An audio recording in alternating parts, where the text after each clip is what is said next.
This video will kind of walk us through graphs of functions, which is in our online resources. It's in Chapter 2, Section 3. Remember, this is not from your textbook. This is from supplemental material that you can find on both Google Classroom and on the bulletin board on my essay. So what I've done for this video is I have uploaded different pages from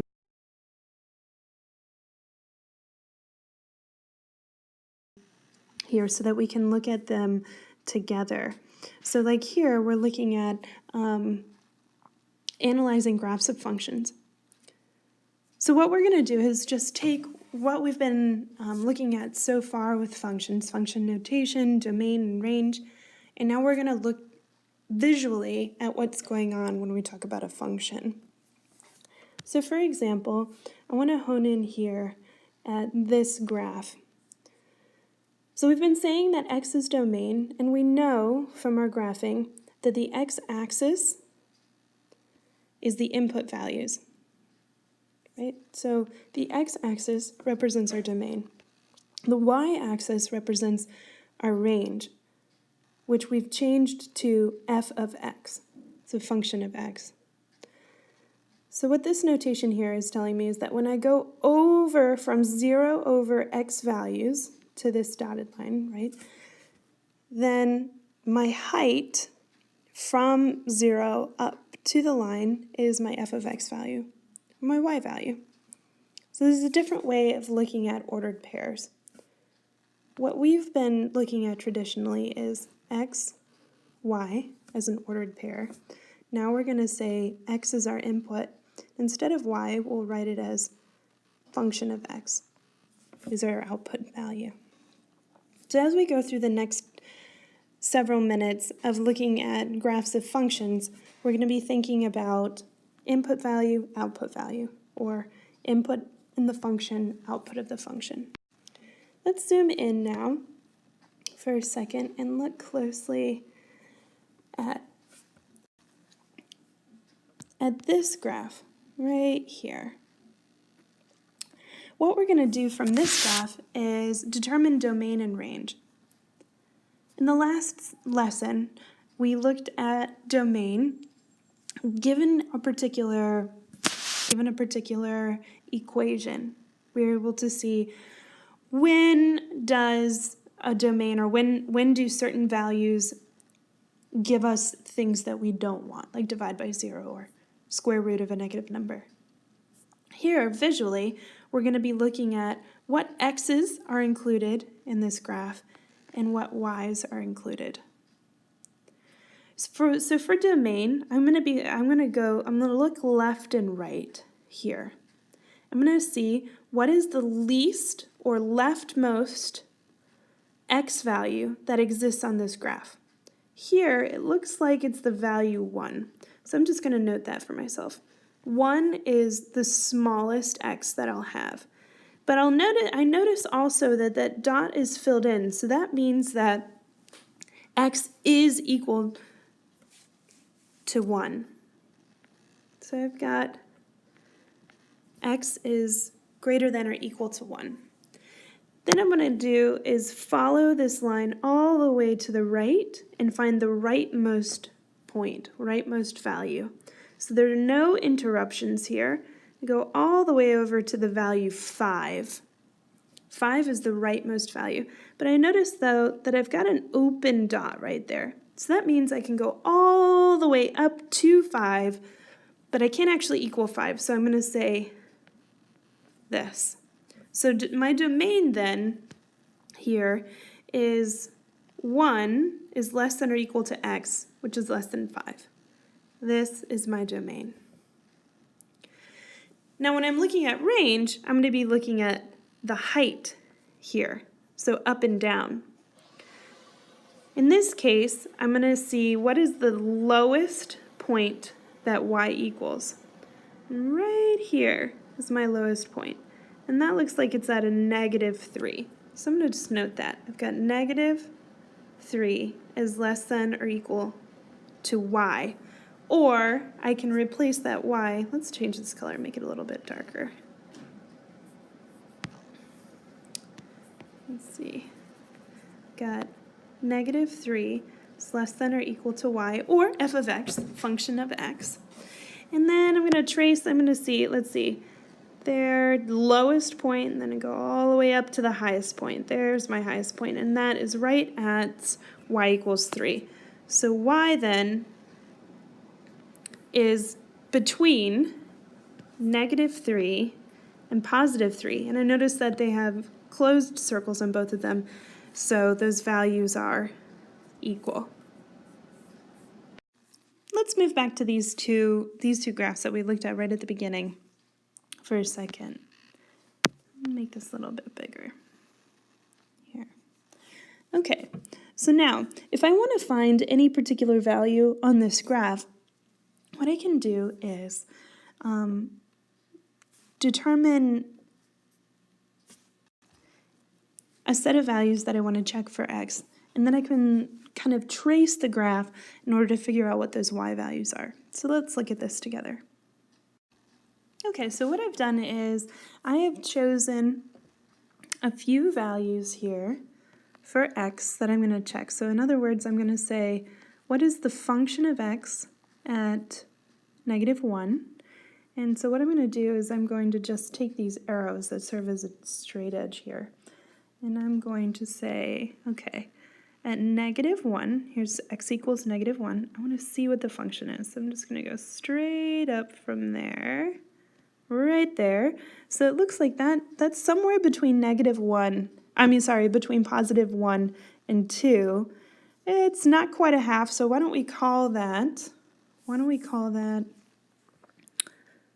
1/3.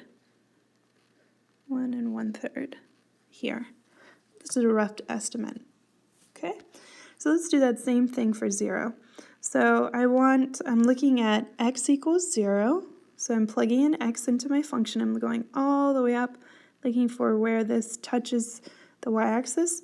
And this is just a little bit, let's see, let's trace again. So from negative 1, we're going down to here. So this is going to be a little bit less than before. So why don't we call this, I don't know, 1 1/4, just a little bit less. And again, we're estimating. So now we're looking at 1 for x. So here's 1. I'm going to go all the way up to where this touches the graph at 1 there.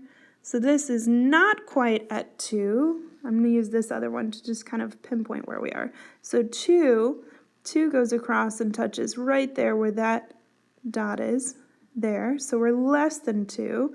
So let's see, we're definitely above half. So why don't we call this 1 2/3. And then we'll do this one more time for this x equals 2. So we're finding the function at 2. So there's 2, and I'm going to go straight up here till I intersect the graph. And let's see, let's just follow, is this higher or lower than where we were before? So we've got, we're going up a little bit and then back down. Or let's see, let's do this way. Let's go here, use that straight edge to see where we are, going up over 2. That looks about the same. That looks about the same as where we were just a second ago, or where that black dot is, but just now we're aligning with 2. So let's say that value looks like it's about 2. Okay, so in other words, I'm going to here use a couple of straight edges. So when I have values to plug into my function, I'm going to find those values left and right here on the x-axis, and then I'm going to go from that value up or down until I hit the curve and read what that y value is. Okay, so I'm just finding points on a line. So the same thing down here. If I use the same, let's use the same x values. So here I'm going to say got x, y, and a -1, 0, 1, and 2. So now on this graph, I'm going to go to -1. So -1 is here, and I go up, and it touches the graph at a +1. Much easier to see. There we go. Then I'm going to do the same thing for 0. So I'm going to look at 0 on the x-axis, go up until I cross the graph, and there it is at +3. Do the same thing here again at 1. Oh, that's nice. I don't have to go anywhere. So that means that my y value is 0. And then I'm looking at 2. 2, I actually need to go down. So I'm going to start at 2. I'm actually going to start at 2 here and go down. And I reach there, the function at -3. So my value is -3. So in other words, I've just got a series of ordered pairs. When I'm given a value, to look at for x, I'm going to go to that particular value on the x-axis and then go up and down until I reach the graph, and that will give me the y value, or the value of the function at that particular input. So now we're going to do some practice with this together in class. If you're not in class, the numbers that we're going to be doing are in your file called 2.3 Graphs of Functions Exercises. We're on page 210 and we're looking at 1 through 14. All of the numbers 1 through 14. Remember back a couple of classes when I was testing whether or not we have a function by looking at a vertical line. Here we've got 3 different graphs. Now, what I notice is that in this first graph, I've got this bend here, right? This bendy graph. And when I place a vertical line, I notice that the vertical line touches in 2 different points, right here and right there. So this first graph does not pass the vertical line test. So I know that this is not a function. The second graph is also bendy, but it's bendy in the other direction. It bends going up and down instead of side to side. So as I take this vertical line and shift it from the left to the right, at any given point, it only intersects my graph at one place. So this does pass the vertical line test. Therefore, this is a graph of a function. So not a function is a function. Now this last one is a little bit weird here. So this part definitely passes the vertical line test, and this part passes the vertical line test. But what about right in here? What's going on right in between what looks like x equals 0 and x equals 2?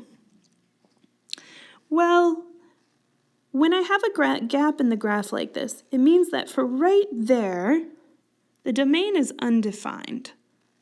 There isn't anything that I can plug in that will make this function work. So I do have a function, it's just that in between these values, the function is undefined. So the vertical line test is just as testing that the vertical line will intersect, my graph at only, or at most, one point. If it happens to not intersect anything, that doesn't necessarily cancel out that we've got a function. So let's recap. Here, we've got more than one intersection, not a function. Here, only one intersection point, anywhere left to right. This is a function. And here, even though I've got a gap, I still do have a function.